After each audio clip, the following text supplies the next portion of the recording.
Assalamualaikum warahmatullahi wabarakatuh.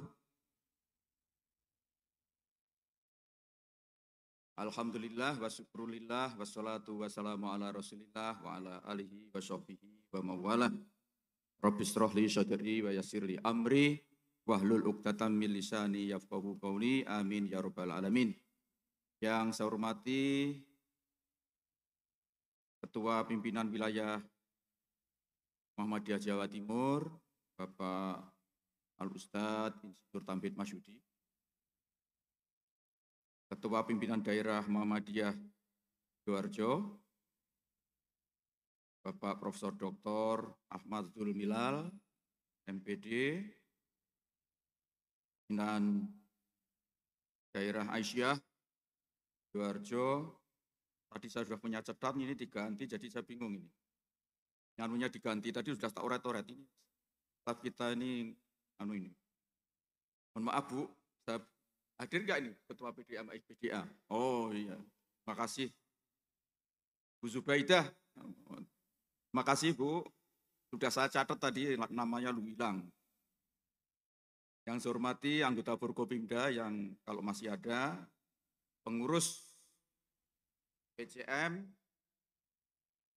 PCA, seluruh ranting yang ada di PDM Sidoarjo yang dirahmati oleh Allah SWT. Ini apa ya, masih lengkap toh ini PCM yang hadir. Ada 18 PCM ya. Dari PCM Gedangan ada? Gedangan? Udah enggak ada, udah pulang. Dari Porong, PCM Porong atau PCA Porong? Masih ada. Kemana lagi?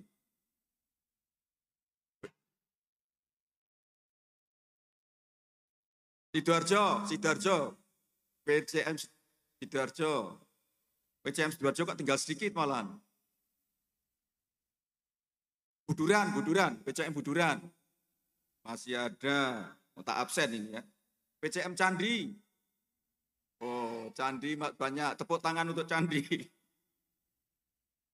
PCM Jabon. Oh, Jabon masih ada. PCA Krian. Ini apa perwakilan saja tuh ini Pak Ketua?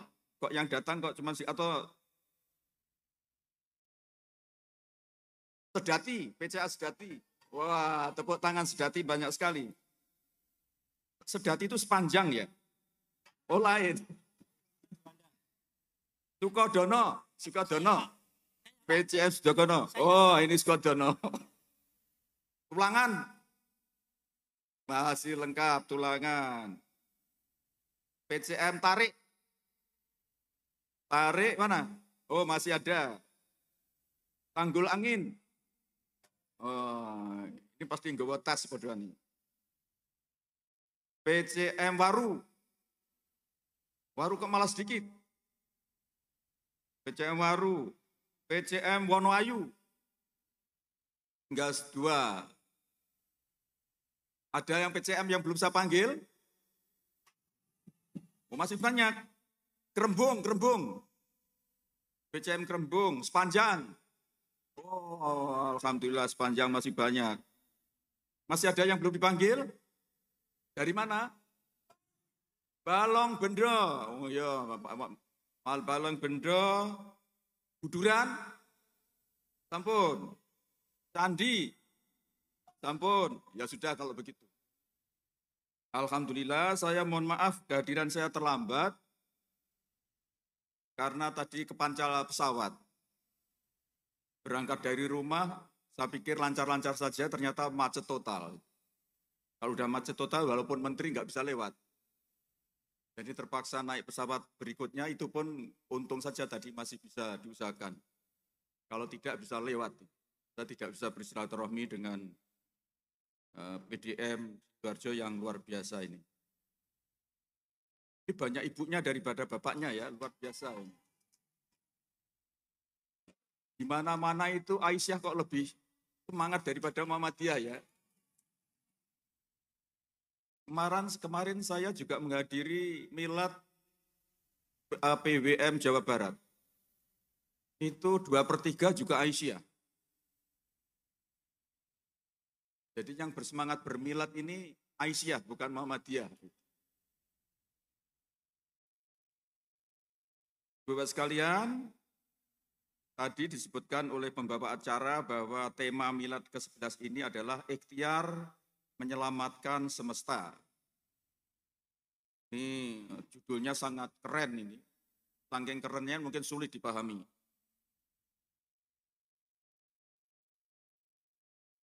Tema ini merujuk kepada 3 hal. Yang pertama yaitu tentang pandangan Muhammadiyah tentang Islam. Pandangan Muhammadiyah tentang Islam. Islam berkemajuan. Islam tengahan. Apalagi Islam memerdekakan. Pokoknya Islam plus lah. Padahal Islam itu sudah plus. Kemudian yang kedua yaitu karakter dan watak organisasi Muhammadiyah sebagai gerakan dakwah dan tajdid. Dakwah tentu saja artinya adalah mengajak, atau tablik artinya mendeliver, menyampaikan, dan tajdid itu artinya pembaharuan. Kalau pembaharuan berarti ada yang lama. Dan yang lama tidak selalu jelek. Kadang-kadang yang baru perlu dicocokkan lagi, jangan-jangan barunya sudah terlalu menyimpang dengan yang lama. Karena itu saya sekarang ini sedang melakukan pengkajian secara pribadi itu. Saya telisik itu, Muhammadiyah awal itu. Ashabikunal awalun, Muhammadiyah itu kayak apa sih? Jangan-jangan setelah 111 tahun ini, pembaruan-pembaruan Muhammadiyah itu sebetulnya sudah perlu dikembalikan, perlu ditimbang ulang dengan apa yang menjadi cita-cita dan kehendak dari para pendiri Muhammadiyah awal, asyabiqunal awalun. Ini yang saya sedang, tentu saja dengan keterbatasan literatur. Karena itu kita nggak usah merespon negatif kalau sering beredar naskah-naskah lama yang justru banyak beredar bukan di kalangan Muhammadiyah itu. Kita seolah-olah ingin menutupi bahwa kita dulu tidak melakukan itu. Padahal Muhammadiyah itu ya begitu dulu. Jangan-jangan seandainya para pendiri masih hidup itu kita disalahkan. Saya dulu tidak bermaksud Muhammadiyah itu seperti sekarang ini. Ya maksudnya ya Muhammadiyah seperti dulu itu. Ini memang perlu, saya kira ada saatnya kita harus melakukan pengkajian ulang, menelaah ulang. Jangan sampai apa yang kita lakukan pembaruan itu menyimpang dari apa yang menjadi niat awal dari para pendiri Muhammadiyah, asyabiqunal awwalun. Di dalam ajaran Islam juga sama kan? Kita diminta untuk berpegang pada para pendiri awal. Bahkan di dalam ajaran Islam dinyatakan bahwa Islam yang paling sempurna itu adalah kita Rasulullah dan kemudian apa? Khulafaur Rasyidin kan? Dan setelah itu kemungkinan terjadi penyimpangan-penyimpangan dan kita ingin melakukan semacam tajdid, tapi sebetulnya yang dimaksud tajdid di dalam Islam juga sebetulnya termasuk gerakan pemurnian. Kalau gerakan pemurnian artinya ya gerakan untuk mencoba mengembalikan apa yang sudah dianggap agak menyimpang kembali kepada jalur yang sebenarnya. Jadi makna tajdid sebetulnya juga purifikasi. Bukan hanya berarti membaharui dalam arti tidak mencoba mengukur kembali dengan apa yang sebelumnya dimulai oleh para pendiri kita. Saya kira saya tidak banyak perlu bicara panjang ini karena sudah siang, mungkin malah nggak nyambung. Kemudian yang ketiga, pandangan Muhammadiyah terkait isu multidimensional. Jadi yang pertama itu adalah Muhammadiyah tentang Islam, tadi sudah saya jelaskan secara sekilas. Kemudian Muhammadiyah sebagai gerakan dakwah dan tajdid, juga tadi saya singgung sedikit. Nah, kemudian Muhammadiyah terkait isu multidimensional. Apa itu multidimensional? Yaitu berbagai macam peristiwa mutaakhir yang harus direspon Muhammadiyah dengan cepat, tepat, sesuai dengan tadi itu, bagaimana Muhammadiyah melihat Islam. Isu mutaakhir ini tentu saja terutama yang terkait dengan kehidupan berbangsa dan bernegara. Karena itu kemarin di acara di PWM Jawa Barat juga saya tekankan. Muhammadiyah itu harus memiliki dua sisi, ibarat keping mata uang. Yang satu sisi adalah keislaman dan yang satu sisi adalah keindonesiaan. Dua hal yang berbeda. Jadi tidak bisa harus memilih salah satu. Jadi Muhammadiyah itu sebetulnya Islam atau Indonesia? Tidak, bukan. Ini bukan soal pilihan. Tapi ini adalah dua hal yang harus menjadi identitas Muhammadiyah yang tidak bisa dikurangi 0,1% pun. Jadi Muhammadiyah itu ya Islam, ya Indonesia. Ibarat uang. Yang satu Islam, yang satu Indonesia. Kalau kita punya uang, itu kalau lembarannya itu satu sisi kosong, hanya satu sisi, nggak ada nilainya itu. Biar nilainya ditulis 1 juta, 1 miliar itu, nggak ada nilainya itu. Baru uang itu bernilai berapa ratus, berapa juta, kalau sisinya sini juga ada tulisan, di sini ada tulisan. Itulah Muhammadiyah. Jadi kalau Muhammadiyah itu hanya berat dari sisi Islam saja, entah ditambah berkemajuan atau apapun, tetap ini bukan Muhammadiyah. Baru Muhammadiyah kalau kemudian di sini ada sisi keindonesiaan. Tanpa ada sisi keindonesiaan, maka dia bukan Muhammadiyah. Mungkin yang lain. Dan ini terbukti Bapak Ibu sekalian, kalau ada organisasi yang mirip atau menyerupai Muhammadiyah di luar Indonesia, maka kita tidak menyebut dia bagian dari Muhammadiyah. Hanya mirip saudara kembar Muhammadiyah di negara lain. Gitu. Karena itu ketika ada orang-orang Indonesia berada di luar negeri, maka dia mendirikan namanya PCIM, Cabang Istimewa Muhammadiyah. Artinya itu hanya berlaku untuk orang-orang Indonesia yang tinggal di negara itu. Kalau ada orang-orang sana ingin mendirikan Muhammadiyah silakan, tetapi itu bukan bagian dari Muhammadiyah yang ada di Indonesia. Ya, paham Ibu-ibu? Jadi Muhammadiyah itu walaupun tidak menyebut Indonesia, tapi sejak dulu konsisten. Muhammadiyah itu punya sisi keislaman dan sisi keindonesiaan. Jadi kalau ada PCIM Malaysia, itu artinya itu Muhammadiyah Cabang Istimewa Indonesia di Malaysia yang anggotanya adalah WNI yang berwarga Muhammadiyah. Kalau orang Malaysia bergabung boleh enggak? Boleh. Tetapi statusnya adalah anggota kehormatan.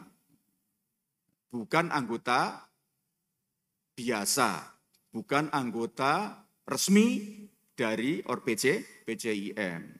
Saya sering ketika masih mendikbud ke Inggris, di sana ada PCIM kan, PCIM di London, banyak sekali warga negara Inggris yang gabung dalam pengajian-pengajian, terutama pengajian yang dipimpin oleh salah satu cucunya Kiai Ahmad Dahlan. Ya, itu ya tetap dia bukan anggota Muhammadiyah resmi PCIM, hanya sebagai anggota kehormatan karena rajin mengikuti pengajian Muhammadiyah. Itulah identitas keindonesiaan Muhammadiyah. Bapak Ibu sekalian, karena itu tugas kita bermuhammadiyah ini bagaimana agar kita terus menjaga keseimbangan itu antara keislaman dan keindonesiaan. Pada setiap kesempatan saya nyatakan bahwa ya program-program kegiatan Muhammadiyah itu ya harus seiring dan sejalan dengan program pemerintah. Kritik boleh, mengkritik boleh, tetapi jangan berpikir bahwa kita bukan bagian dari pemerintahan, bukan bagian dari Negara Kesatuan Republik Indonesia ini. Dan menurut saya sekarang Muhammadiyah harus ada gerakan untuk istilah Pak Din Samsudin dulu, struggle from within. Jadi berjuang dari dalam, jangan hanya berjuang dari luaran. Kalau berjuang dari luaran itu gampang, bengok yang bisa nggak tanggung jawab. Tapi kalau menjadi dalam bisa merasakan. Gitu. Nah, sekarang ini sesuai dengan program dari pemerintah, kan pemerintah sekarang melakukan program namanya hilirisasi. Hilirisasi terutama untuk pemanfaatan sumber daya alam. Jadi dulu pemerintah itu kan hanya memberikan kesempatan para penambang, setelah nanti hasil tambangnya keluar, itu langsung dijual keluar dalam bentuk bahan mentah. Bahan mentah. Tetapi sekarang pemerintah membuat kebijakan tidak boleh lagi menjual barang mentah ke luar negeri.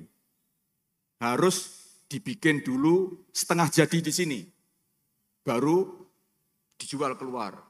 Untuk apa? Untuk bisa menghasilkan nilai tambah. Nilai tambah. Nilai tambah apa? Pendapatan negara juga naik, kemudian juga bisa transfer teknologi, kita menjadi ahli di mengolah bahan mentah tadi, dan yang ketiga, meningkatkan penerimaan lapangan kerja. Salah satu contoh yang sekarang sudah direalisasi adalah Freeport.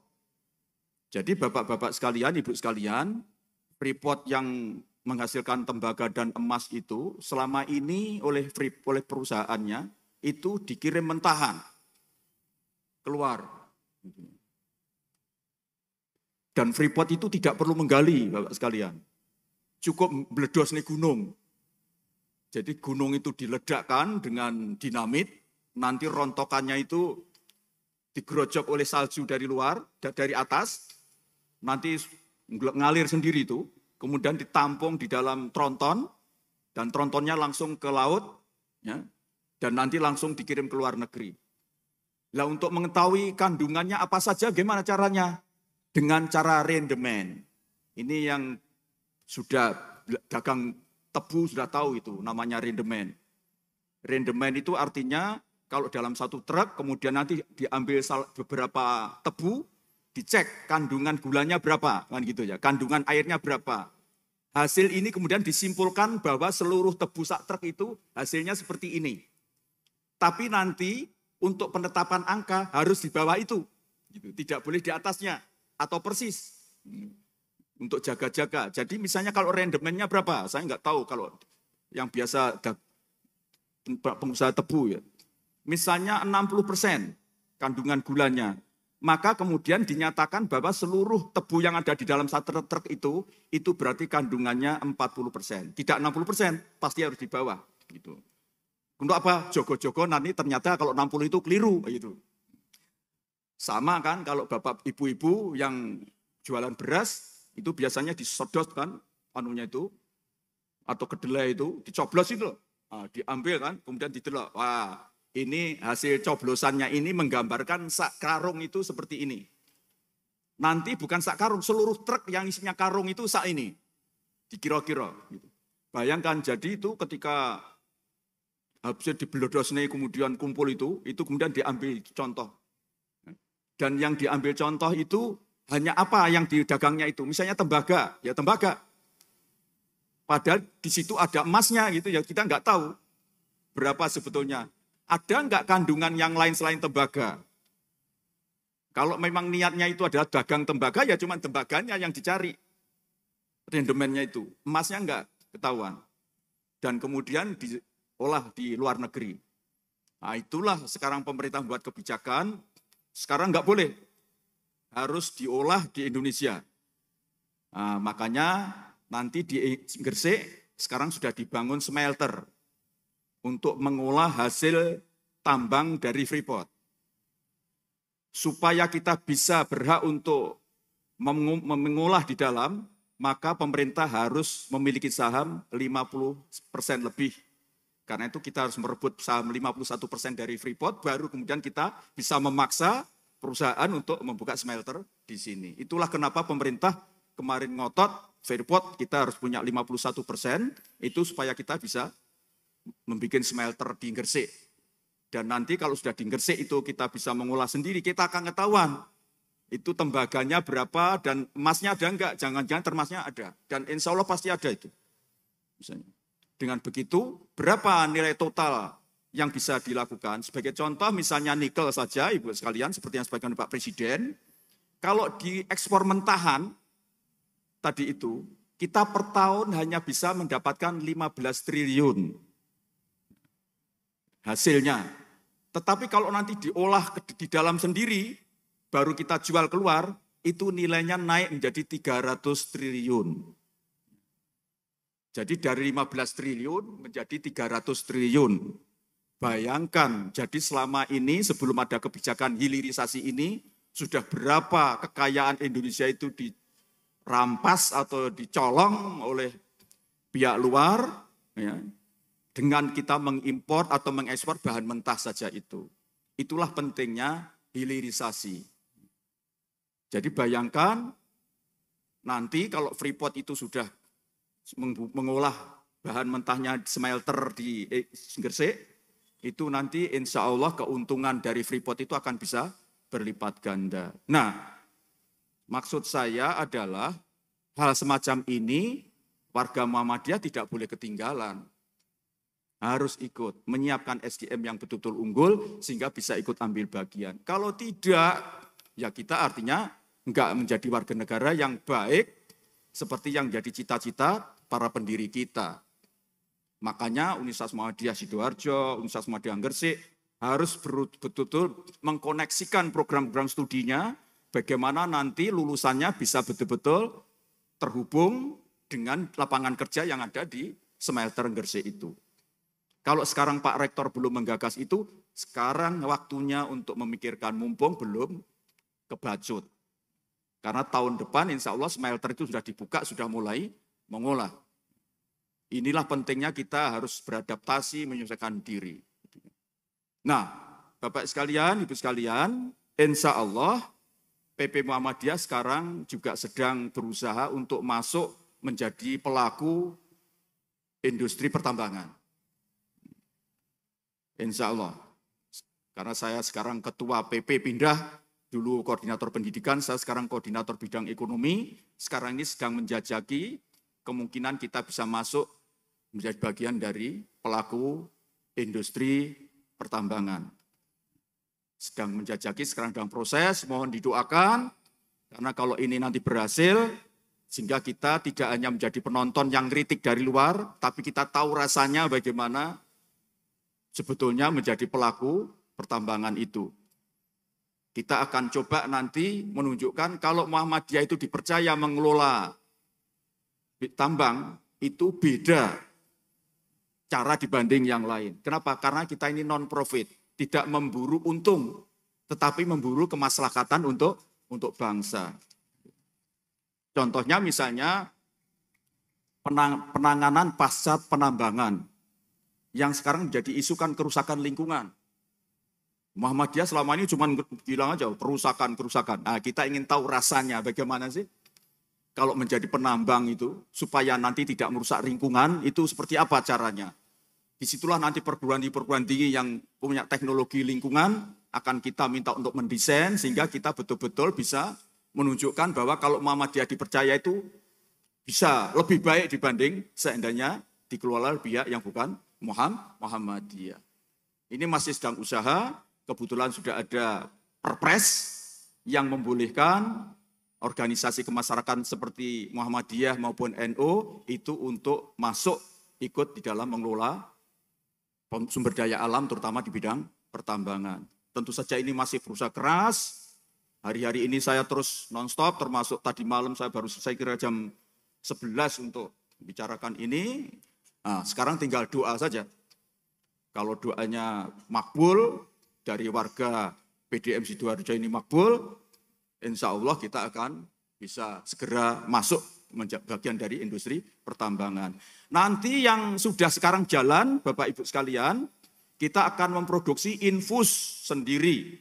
Ya.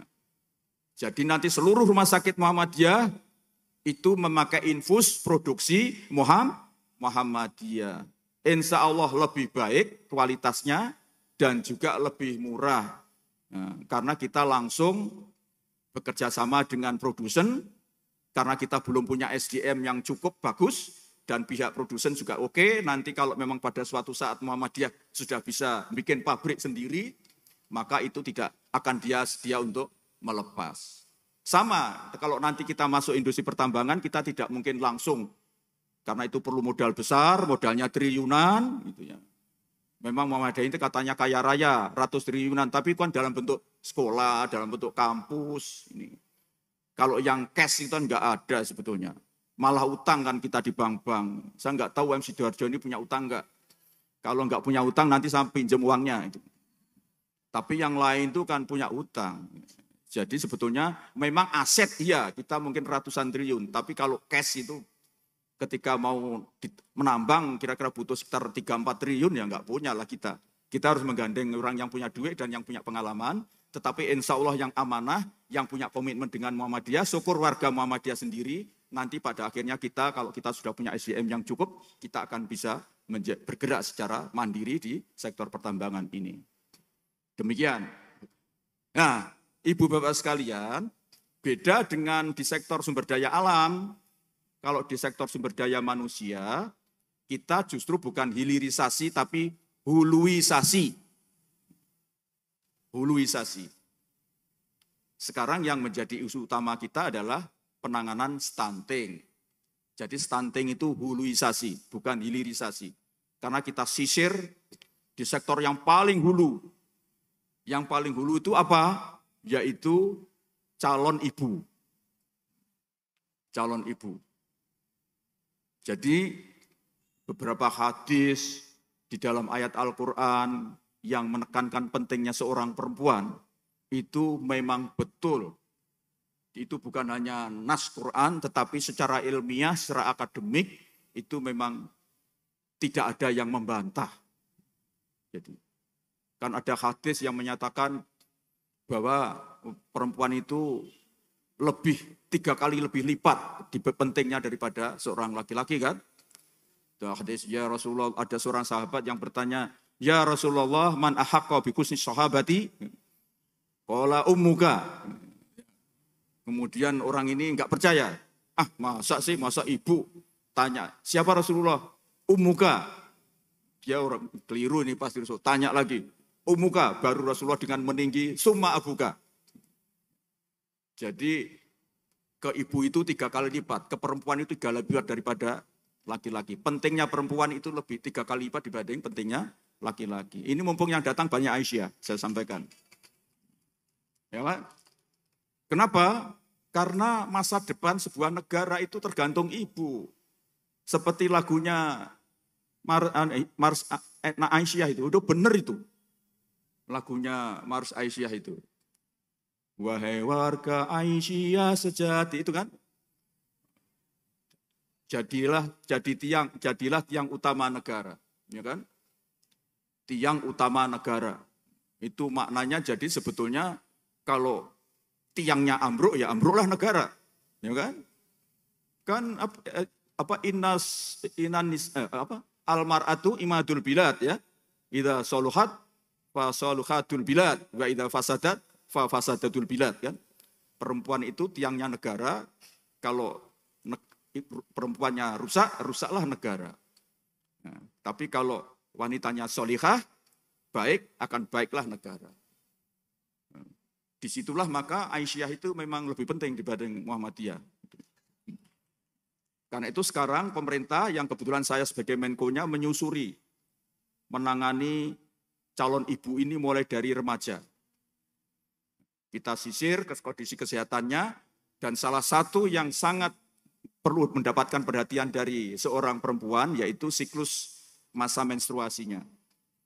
Siklus masa menstruasi ini mengakibatkan calon wanita itu rentan dengan penyakit anemia kronis.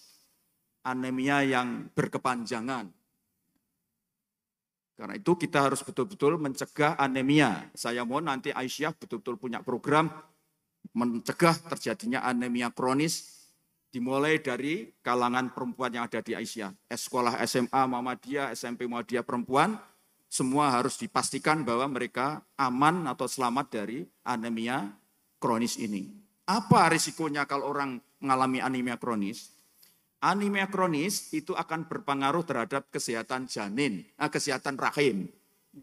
Ya.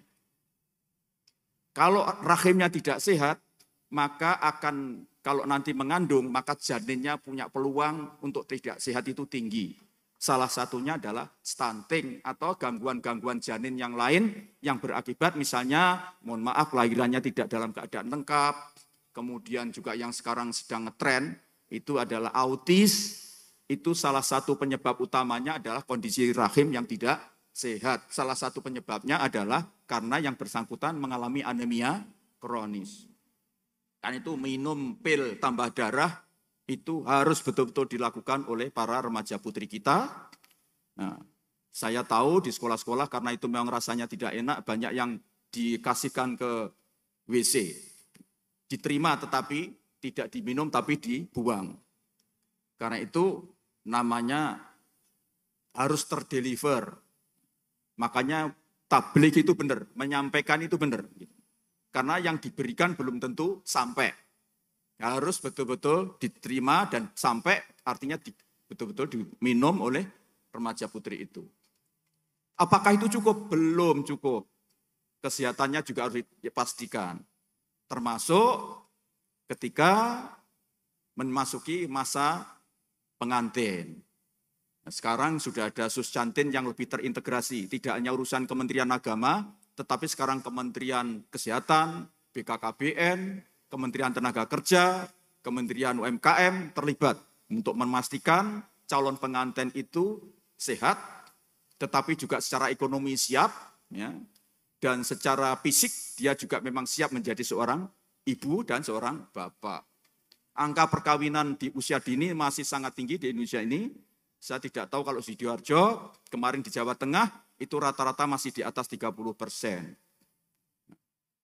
Nah, biasanya kemudian solusinya ya sudah biar tetap nikah tapi jangan punya anak dulu. Ibu-ibu tahu itu biasanya nanti sekarang kan mau jadi manten diukur dulu besarnya lengan. Kalau lengannya terlalu kecil harus ditangguhkan, tidak boleh punya anak dulu. Makanya beruntunglah ibu-ibu yang punya lengan besar. Yang punya lengan besar jadi tidak usah diperiksa. Jadi dulu bapak-bapak sering cari istri yang lengannya kecil, ternyata itu malah tidak bagus. Jadi carilah nanti yang ini yang masih bujang-bujang ini kalau cari istri carilah yang lengannya besar-besar. Jadi enggak usah perlu diukur lagi nanti. Ya. Nah, Bapak sekalian, Ibu sekalian, stunting ini harus makanya itu jadi kuncinya di situ. Jadi kita sisir dari hulu. Nanti setelah ini, nanti kalau sudah di dalam kandungan, ini Ibu-Ibu Aisyah saya mohon nanti kerjasama dengan daerah-daerah untuk ikut membantu. Sekarang di setiap puskesmas sudah ada USG Ibu-Ibu. USG.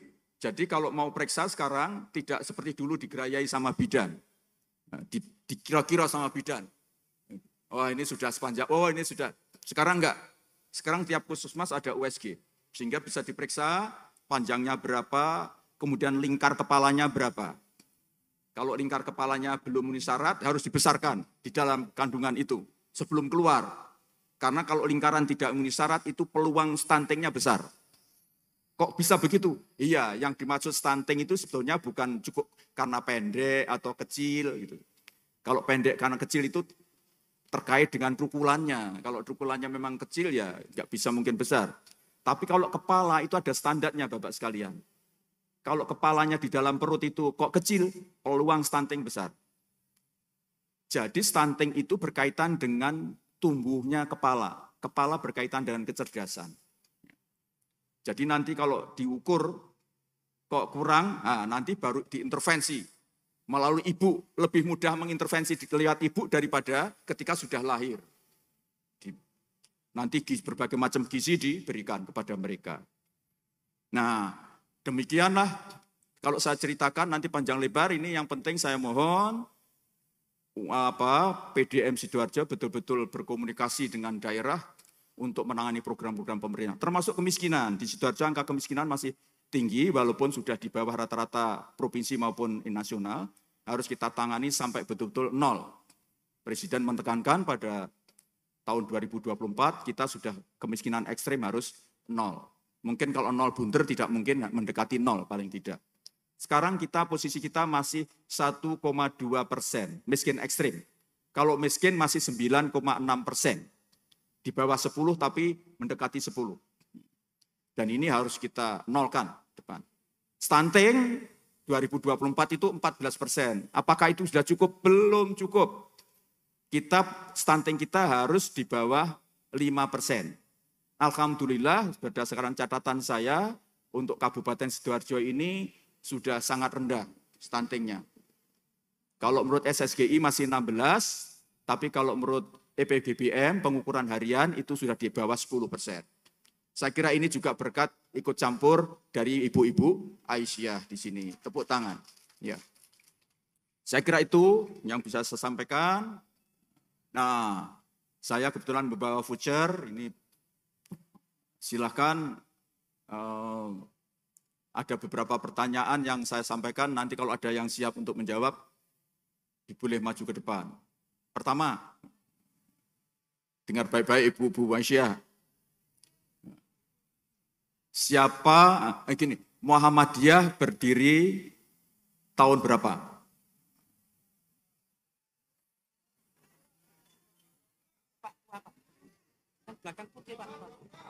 Boleh Ibu. Ya Ibu, ini yang semangat. Silakan ke depan Bu. Di panggung terlalu jauh. Ya. Di mic. Ya, monggo Bu. Ya, di situ saja deh. Ya. 19-12. Ya. Tanggal berapa, bulan berapa, tahun berapa? Ya. Tanggal 18 November 1912. Kalau tahun Hijriah? Nah, dianya itu agak lupa. Karena saya ngajar ke Muhammadiyaan. Oh, ngajar ke Muhammadiyaan. Ya. Mestinya nggak boleh lupa kalau Islam Muhammadiyaan. Iya. Akhirnya ada lupa. Atau dikira-kira saja. Tanggal berapa? 8 Dzulhijjah. Tahun? Tahun 1920 ya. Ya. 1930. Sebetulnya tadi dari rumah sudah hafal, tapi Iya. karena di depan terus lupa Bu ya. Bapak saya lupa. Ya. Tapi kalau yang murid-muridnya nggak lupa Bu ya? Sekarang sudah nggak ngajar. Oh sudah nggak ngajar. Iya. Ampun. Yang mendirikan siapa? Kiai Haji Ahmad. Kiai Haji Ahmad Dahlan. Istrinya Kiai Haji Ahmad Dahlan? Nyai Walida. Nyai Walida. Itu yang nomor berapa? 1. Oh, kalau yang nomor 2 siapa Bu? Ingat? Enggak ingat. ada. Ini Bu Aisyah rata-rata enggak mau ingat itu. Iya. Ya Bu, terima kasih. Ya. Ini putrinya Pak Turkan. Oh, putranya Kiai Turkan Badri. Alhamdulillah. Saya kenal baik dengan Pak Kiai Turkan. Ye, panjang umur Bu. Ya, langsung aja vouchernya untuk langsung nanti nggak usah pulang langsung belanja Bu. Ya, Yang kedua, siapa yang hafal itu untuk bapak-bapak ini? Untuk bapak ya. Siapa bapak-bapak yang hafal lagu Aisyah? Bapak hafal? Kalau itu di sini, di atas ini. Ini baru untuk contoh ini. Ini Muhammadiyah teladan ini lagu Aisyah. Coba ingin lihat hafal bener enggak coba? Ya, saya Bani. Kenalkan dulu. Ya. Saya Ahmad Zaidi dari Kecamatan Sidoarjo, Desa Meluru Kidul, PRM. Pekerjaannya? Kerjaan ngajar di beberapa bimbel. Oh, Karena bimbel. sudah purna. Oh, sudah purna. Gajinya berapa? Ini kayaknya Pak Menko perlu untuk nambah ini. Oh iya, ini saya tanyakan kan memang saya tambah. Alhamdulillah. Paling enggak ditambah doa. Insya Allah dengan doa menjadi cukup. Boleh. 1, 2, 3. Wahai warga Aisyah Tepuk tangan. sejati, sadarlah akan kewajiban suci, membina amat ikat wanita, menjadi tiang utama negara. Di telapak kakimu terbentang surga, dari anak dan sentosa. Oh. Mari beramal dan berdharma bakti, membangun negara, menciptakan amal insan sejati, penuh karunia. Ya, sudah, tepuk tangan. Yang keliru dianggap benar saja. Ya. Saya nggak bisa membayangkan berarti bapak-bapak ini ketika Mars Aisyah nggak mau nyanyi ya. Iya, ini kan egois. Padahal ibu-ibu kalau main Muhammadiyah nyanyi. Ah. Insya Allah Profesor Milal hafal. Oh, hafal. Oh, Pak Ketua BDM hafal. Oh, enggak hafal. Oh. Ini Bu, harus diprotes Bu. Jadi nanti Ibu Aisyah sekali-sekali ngundang mereka harus nyanyi Mars Aisyah. Setuju? Nanti di miladnya Aisyah, Bunda Yubi ya, di miladnya Aisyah ada semacam kayak Ya, kontes. bikin lomba aja, lomba Mars Aisyah. Ya, terima kasih Pak, boleh turun. Mas Turun. Ya, Assalamualaikum. Waalaikumsalam. Ya. Lo enak lo kalau saya beri ceramah itu bagi-bagi voucher. Jadi kalau pulang duluan itu rugi. Nah, yang kedua, siapa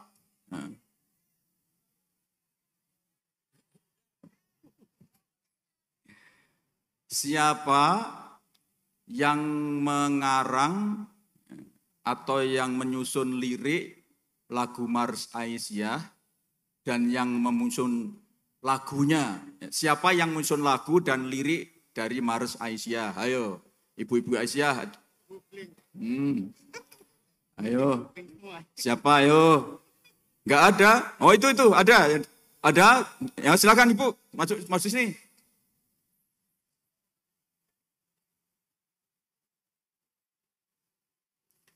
Jadi pertanyaannya enggak usah ngel-ngel lah, Bang. Sudah siang, sudah lapar kok. Ya.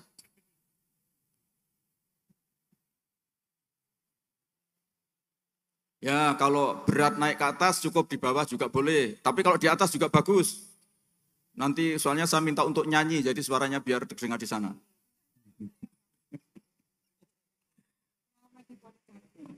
Madep sana.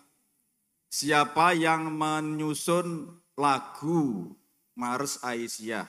Yang mengaranseir? Muhammad Diponegoro. Benar?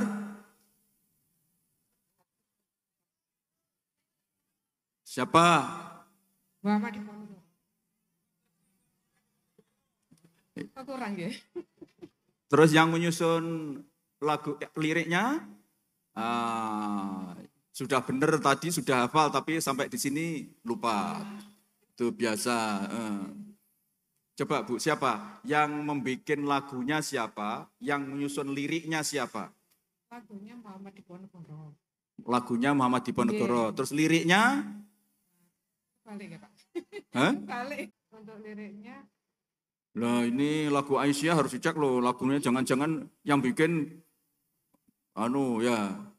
Siapa Ibu? Ya siap, silakan maju di sini. Oh sudah baca handphone ya? Ya enggak apa-apa. Memang bawa handphone untuk dibaca kok. Ya, maju di sini Bu.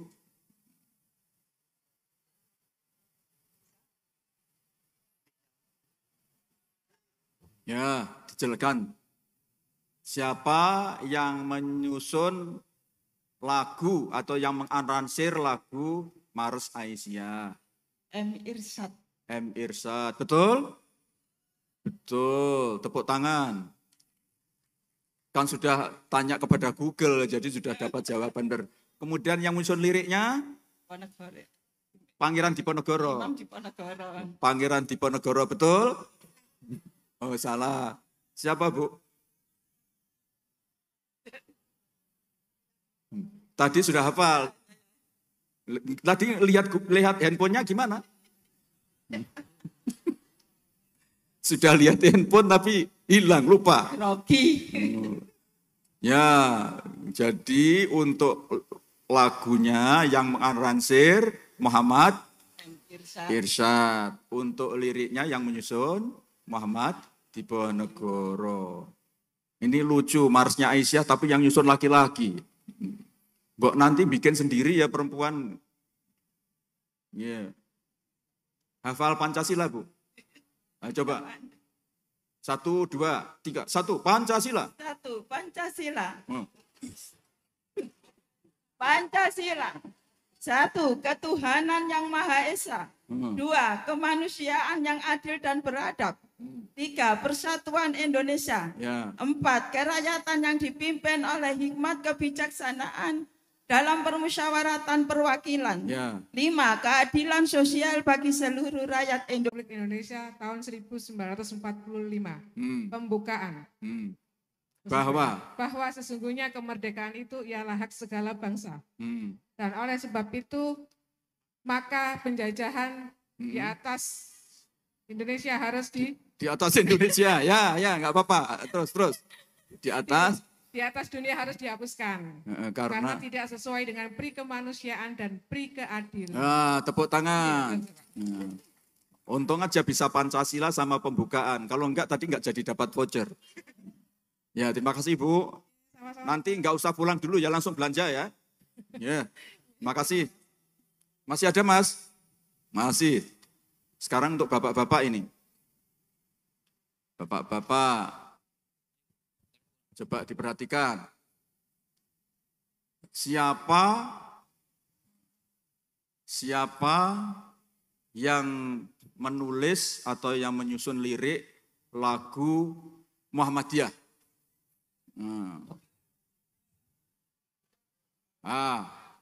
Ada?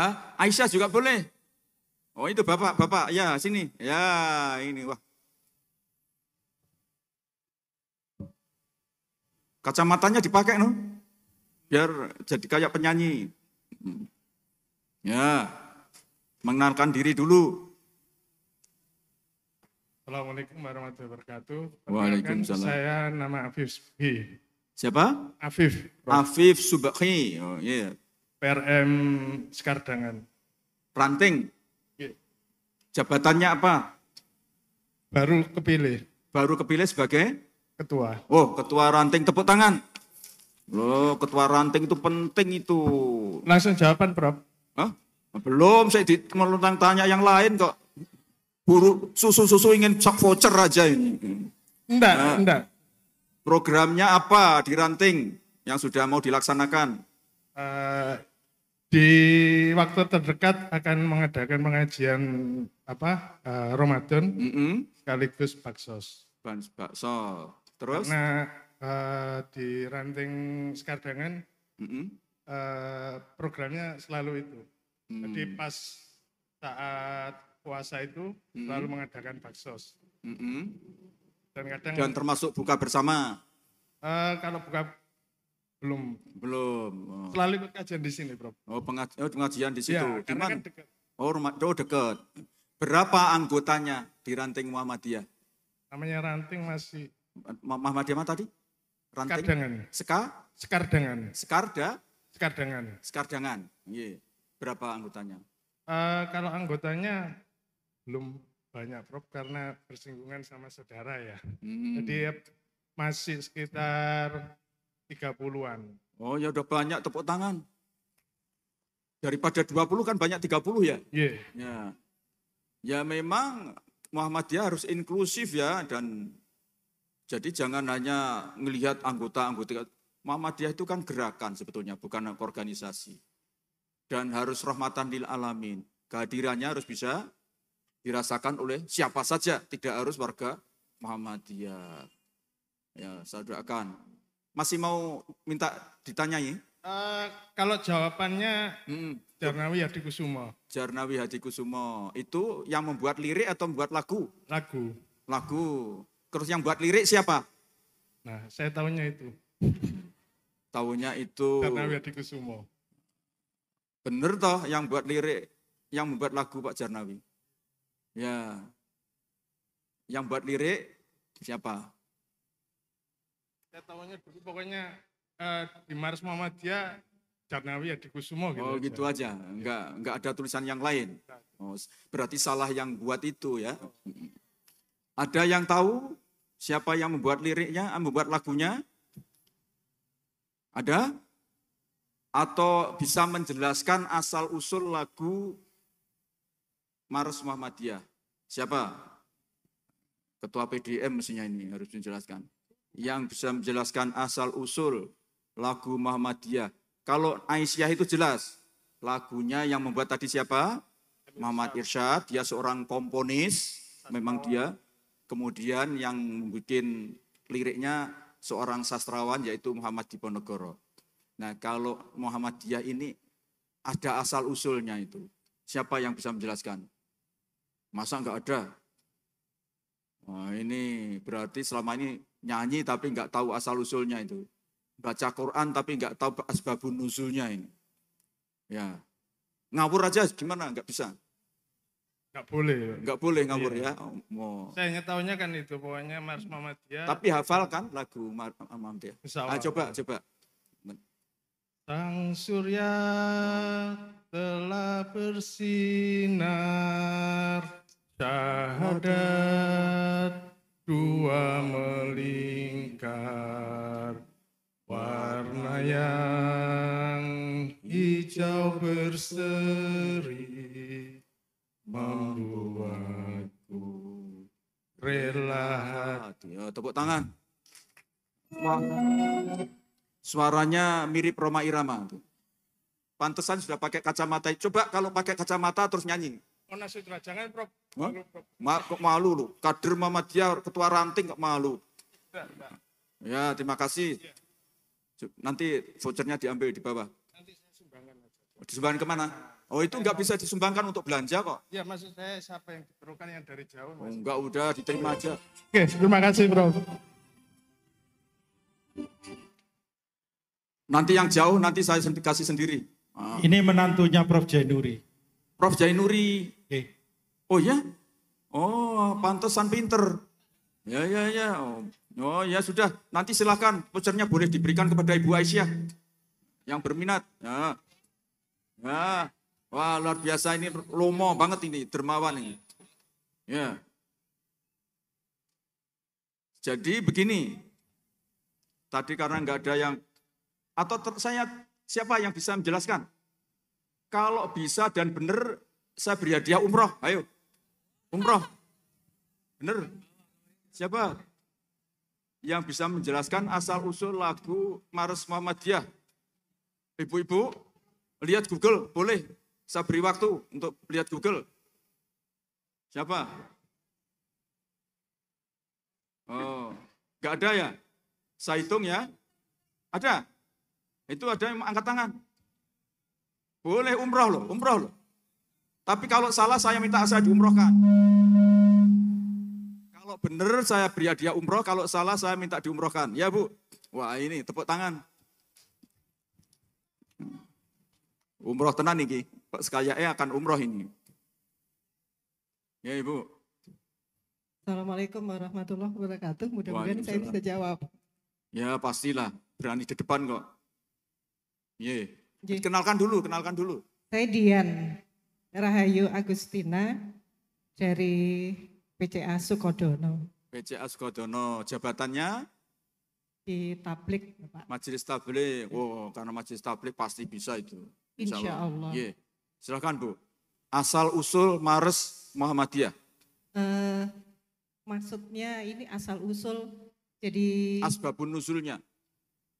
Diharapkan itu ada sinar, matahari bersinar, itu diharapkan orang-orang Muhammadiyah bisa memberikan pencerahan di segala bidang. Jadi bukan hanya harapannya seperti itu dari mudah-mudahan ini betul ya karena saya juga belajar.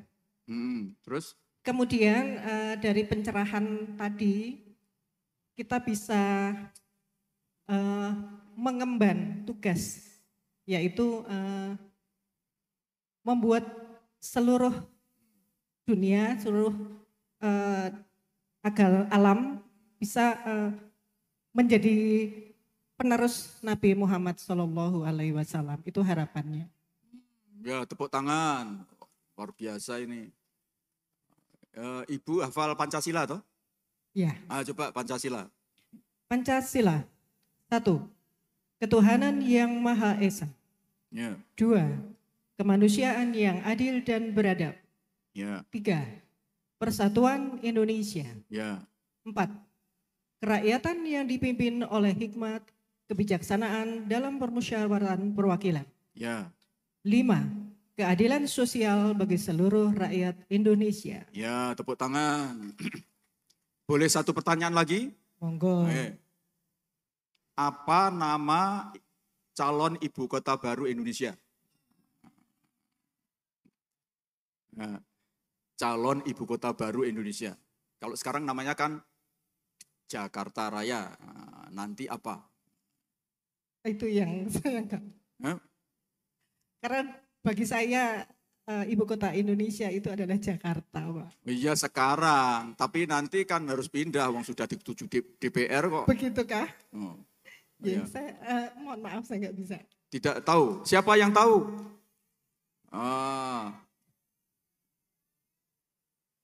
Siapa? Oh, itu bapak-bapak. Nah, di depan sini. Nah, jadi memang sekarang masih Jakarta, tetapi kan DPR sudah memutuskan bahwa itu nanti harus pindah ke, nah itu yang namanya baru apa? Nah, silakan. Kenalkan dulu. Oh iya, berdua nggak apa-apa sini, nanti masih kok. Bismillahirrahmanirrahim. Nama Abdul Aziz. Saya dari Ranting Tropodo. Ranting Tropodo. Kecamatan Waru. Kecamatan Waru. Oh, jabatannya? Jabatan Ketua Ranting. Ketua Ranting. Wah, tepuk tangan. Ketua Ranting. Kalau pekerjaannya? Pekerjaan sebetulnya sudah pensiun. Sudah pensiun. Saya 20 tahun di tambang batubara. Pertambangan batubara. Wah, ini cocok nanti kalau Muhammadiyah sekarang ngetambang nanti bantu ya. Insya Allah. Wah, tepuk tangan. Insya Allah. Saya kebetulan pendidikannya adalah teknik sipil. Oh. Saya 20 tahun di PT Kaltim Primakul. Oh, Primakul miliknya Bakri ya? Nggih. Oh, anak buahnya Pak Bakri ini, Abu Rizal Bakri. Dan nyuwun sewu, Prof. Nyela saja. Saya ini termasuk keluarganya profesor dari Mbah Buyamin. Oh, keluarga Sewulan. Nggih. Oh, joneng kene nanti nanti ya. Hanya santai saja. Ya. Oke, berarti jadi yang Basyariah. Nggih. Itu. Saya ini sebetulnya masih Gus panggilannya, tapi karena di Muhammadiyah enggak pernah dipanggil Gus. Nggih. Gus Tikus ya. Ya, teruskan. Programnya apa? Rencananya di Ranting Tropodo. Kebetulan saya ini baru pulang dari Kalimantan. Terus bergabung dengan Ranting Tropodo. Saya baru saja. Oh. Baru langsung jadi ketua Ranting. Baru kemarin kita musyawarah di rumah saya. Jadi enggak magang dong, langsung jadi ketua. Alhamdulillah magang itu kan tidak harus di sini. Oh, di begitu. sana pun di sana sudah magang. Melakukan itu. Tepuk tangan. Berarti di sana pun sudah bermuhammadiyah. Ini Alhamdulillah. contoh. Alhamdulillah dimanapun saya bermuhammadiyah. Contoh kader Muhammadiyah teladan yang bisa ditinjau. Ya. Dimanapun saya bermuhammadiyah. Oh, tadi mau menjawab apa lupa saya. Coba silakan. Nama ya. Ibu kota baru di ibu kota Nusantara. Namanya Nusantara. Oh, ibu kota Nusantara. Tepuk tangan. Nah. Tempatnya di mana? Lokasinya? Tempatnya di Penajam Pasir Utara, Kalimantan Timur. Masa cuma Pasir? Kabupatennya kan sekarang kan Penajam Pasir Kan Utara. ada 2 kabupaten. Yang... Penajam Pasir Utara sama Kabupaten Pasir. Oh, enggak. Ada lagi.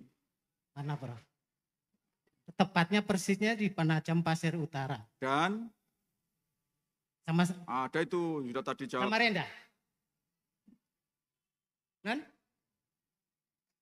Kutai Kartanegara, masuk Kutai Kartanegara mungkin. Kutai Kartanegara, ya tepuk tangan. Ya, ya udah cukup.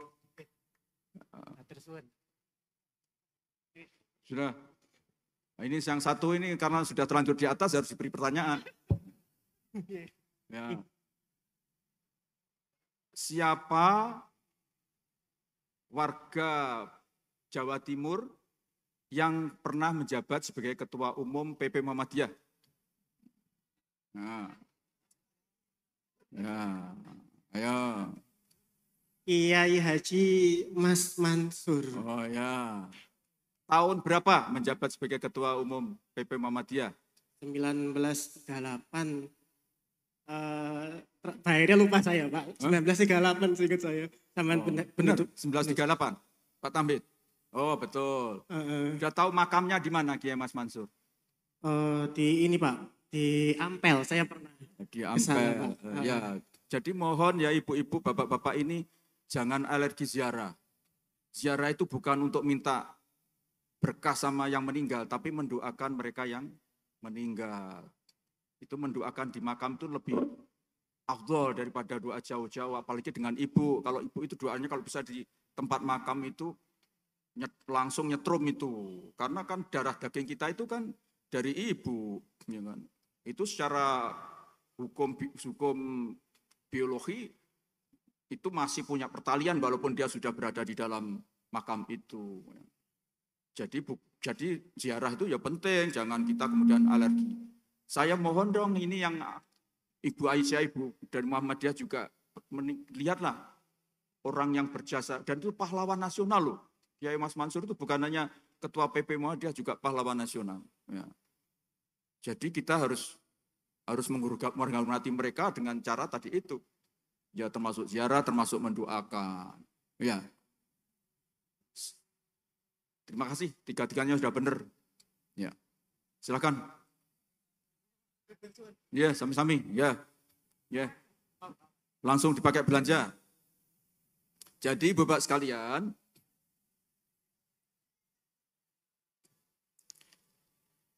jadi lagu Muhammadiyah itu, Maros Muhammadiyah itu adalah hasil adaptasi dari sebuah lagu Arab. Atini Naiwa Ghani. Halil Gibran. Jadi itu betul Pak Tambit. Jadi lagunya A'tininai. A'tininai itu sebuah lagu yang dinyanyikan oleh Fairuz, penyanyi sangat terkenal, itu angkatannya Umi Kalsum, yang penyanyi Mesir. Kalau di Lebanon ada namanya Fairuz. Sekarang usianya sudah di atas 90. Virus itu. Kemudian lagu itu diaransir oleh seorang komposer berkebangsaan Mesir. Namanya, saya kerpek ini biar nggak lupa. Namanya Najib Haskans. Najib Hankash. Ya. Najib Hankash. Ya, itu yang mengkomposer, merancang lagunya itu. Kemudian siapa yang membuat lirik? Yang membuat lirik itu adalah seorang penyair terkenal, seorang pujangga terkenal ke Lebanon, yaitu Khalil Gibran. Siapa? Gibran. Khalil Gibran. Jadi lagu itu jadi tidak seperti lagu Aisyah yang asli, tetapi ini adalah lagu adaptasi.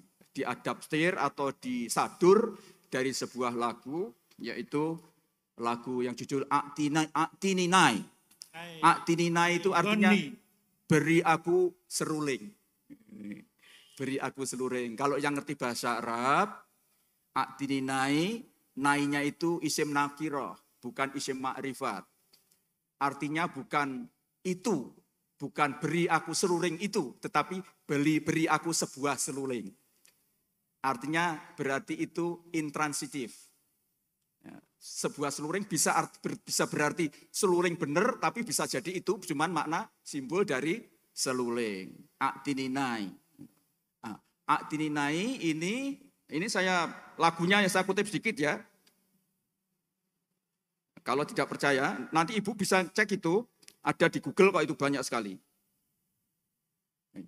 A'tininai, a'tininai wa ghani.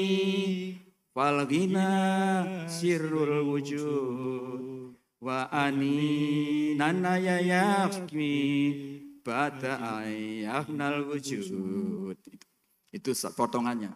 Atini nayayana, atini nayawagoni. Beri aku seruling dan lagu. Wal falgina sirrul wujud. Sebetulnya nyanyian itu adalah rahasia dari sebuah keberadaan. Kemudian wa ani nanaya yabaki, sedangkan Alunan seruling itu adalah suatu keabadian, yabki bako. Ba'da ayyafnal wujud, setelah keberadaan itu hilang. Kalau gitu siapa yang dimaksud seruling ini? Yaitu zat Tuhan yang Maha Kuasa. Sifat Allah Sang Maha Seniman. Gitu ya. Luar biasa kan? Jadi judulnya Atininai, tapi sebetulnya yang dimaksud situ adalah dia melukiskan keabadian seorang zat yang Maha Kuasa dari sisi bahwa dia ini adalah seniman, maha seniman. Karena itu di Muhammadiyah ini harus dihidupkan, hidup berseni. Karena itu bagian dari sifat Allah yang harus menetes kepada kader-kader Muhammadiyah, kepada kita semua. Jadi jangan menjauhi seni. Karena itu saya sangat mengapresiasi sekolah-sekolah di SMA Sidoarjo ini. Saya tahu sangat sekolah-sekolah Sidoarjo ini sangat mengedepankan apresiasi seni. Kenapa gitu? Karena saya tahu ponakan-ponakan saya banyak sekolah di sini. Itu penting sekali. Ya. Ini Muhammadiyah ini kan agak menjauh dari kesenian. Padahal itu bagian dari tadi itu. Allah itu tampil dalam salah satu sifatnya adalah maha seniman. Kan? Malah bagus itu lagunya Bu Tutut ya. Itu lagu Pelangi itu loh. Ya kan? Pelangimu, pelukismu agung, siapa gerangan, pelangi ciptaan Tuhan. Ya kan? Pelukis agung, pelukis maha agung itu ya. Jadi penyanyi maha agung itu ya Allah SWT. Karena itu kita jangan menjauhi seni. Jadi ini lagu ini Atininai ini adalah kalau kita dalami maknanya itu sebetulnya pujian kepada Allah SWT. Penulisnya adalah tadi itu dan kemudian disadur oleh Pak Jarnawi, liriknya diganti dengan lirik Muhammadiyah tapi lagunya sebetulnya itu adalah menulis adalah Najib Hanskas. Kita Muhammadiyah sebetulnya sedang berusaha mencari orang ini. Karena dia yang punya hak cipta. Karena sekarang sudah ada undang-undang hak cipta, kalau kita tidak izin kepada penciptanya, maka lagu itu bisa dianggap plagiat. Tetapi kita cari, sampai sekarang belum ketemu. Kalau Virus, penyanyinya sudah ketemu, tapi dia sudah sangat sepuh, dan dia tidak berhak untuk mengizinkan, kan dia cuma nyanyi. Cuma nyanyi. Jadi harus kita hubungi itu, pertama itu si Najib, dan kedua keturunan dari mestinya harus juga bicara dengan keluarga Pak Khalil Gibran, karena kita sudah menggunakan lirik, sebagian liriknya untuk Mars Muhammadiyah itu. Ini jadi kita harus belajar loh ya, jangan cuma nyanyi dulu saja, tidak pernah curiga, ini dicek bener loh lagunya siapa, penyanyi siapa. Ya. Ya, ini mohon betul-betul diperhatikan dan saya senang sekali PDM Sidoarjo ini salah satu PDM yang sangat progresif, paling progresif di Jawa Timur. Tepuk tangan. Terima kasih, mudah-mudahan kehadiran saya ada manfaatnya. Dan saya siapkan tadi ada sembako, nanti mohon PDM bisa dibagi-bagi kepada yang membutuhkan, terutama yang hadir di sini jumlahnya tidak banyak, sehingga nanti yang tidak kebagian saya mohon maaf yang seberat-beratnya. Billahi sabilil haq fastabiqul khairat. Wassalamualaikum warahmatullahi wabarakatuh.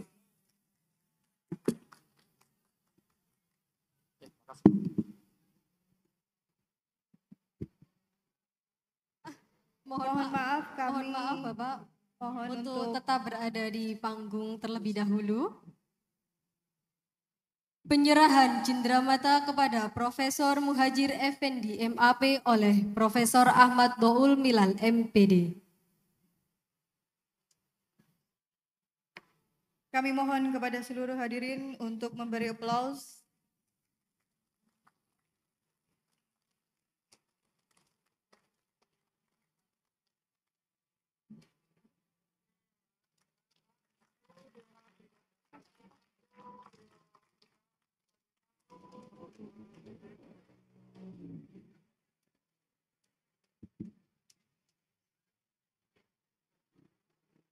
Ya, beri aplaus sekali lagi untuk Profesor Terima kasih kami sampaikan kepada Profesor Muhajir Effendi MAP tentang sikap serta pandangan dalam memaknai ikhtiar menyelamatkan semesta. Hadirin yang berbahagia, telah sampailah kita di penghujung acara. Kami mengucapkan terima kasih kepada seluruh tamu undangan dan seluruh warga Muhammadiyah yang telah bergabung pada acara Tabligh Akbar dan Gebiar Milad ke-111 Muhammadiyah dari awal hingga berakhirnya acara. Semoga kegiatan ini dicatat sebagai amal solih oleh Allah Subhanahu wa Ta'ala. Dan kami mohon maaf apabila dalam menyelenggarakan acara banyak kekurangan dan kesalahan. Semoga kita selalu diberkahi kesehatan dan perlindungan dari Allah Subhanahu wa Ta'ala. Akhirnya saya Istiqomah dan saya Fitri Murfatima mengucapkan sampai jumpa di acara Muhammadiyah selanjutnya. Nasrun minallah wa fathun qarib. Wassalamualaikum warahmatullahi wabarakatuh. Setelah ini untuk para tamu undangan VIP dimohon untuk segera menuju ruangan untuk Ramatama. Sekali lagi kami mohon kepada seluruh tamu undangan VVIP dan VIP, kami mohon untuk bisa diarahkan kepada teman-teman panitia untuk langsung menuju area SMA Muhammadiyah 2 Sidoarjo untuk beramah tamah.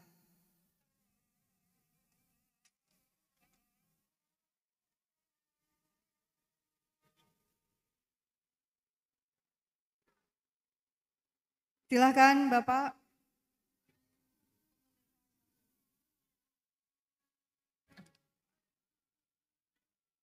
Kami persilahkan kepada seluruh tamu undangan VVIP dan VIP dan untuk teman-teman panitia agar bisa diarahkan ke area SMA Muhammadiyah 2 Sidoarjo untuk beramah tamah. Terima kasih.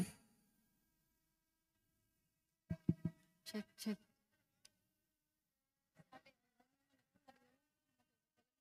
Yes.